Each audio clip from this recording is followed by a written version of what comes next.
Polres Buleleng berhasil ungkap pelaku pembobol ATM dengan modus mengganjal mesin ATM di sejumlah kota di Indonesia. Lantaran melawan saat dibekuk, pelaku pun dilumpuhkan dengan timah panas.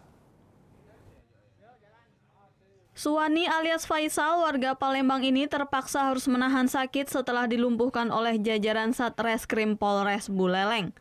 Suwani diduga salah satu komplotan pengganjal mesin ATM dengan memasang stiker call center bank palsu. Pelaku melakukan aksinya berpindah-pindah di sejumlah kota. Untuk di Bali, pelaku melakukan aksinya sebanyak 9 TKP. Lalu ada 8 TKP lainnya masing-masing yaitu di Banyuwangi, Bogor, dan Jakarta.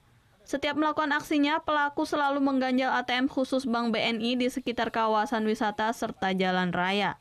Kasat Reskrim Polres Buleleng, AKP Michael Huta Barat menjelaskan bahwa aksi pelaku akhirnya terungkap di saat korbannya Asa Lovina melaporkan uang di rekeningnya terkuras habis.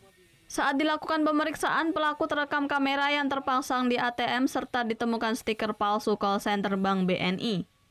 Sehingga di saat ATM para korbannya tersangkut di mesin ATM, para korbannya langsung menghubungi nomor call center yang telah dipasang. Rekan pelaku pun langsung mengarahkan untuk meminta nomor PIN ATM korban.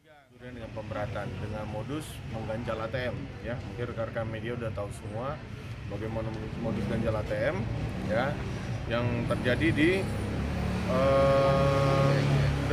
ATM BNI, ya di dekat Lovina, itu dekat kantin 21.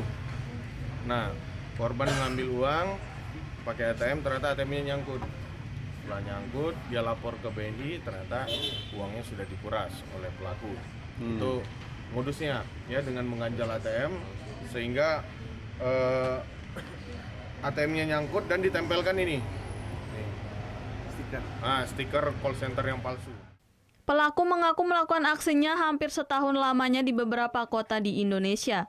Untuk di Bali, pelaku berhasil menguras uang dari ATM para korbannya sebesar 13 juta rupiah. Sementara di luar Pulau Bali, pelaku mendapatkan hasil pencurian sebesar 180 juta rupiah.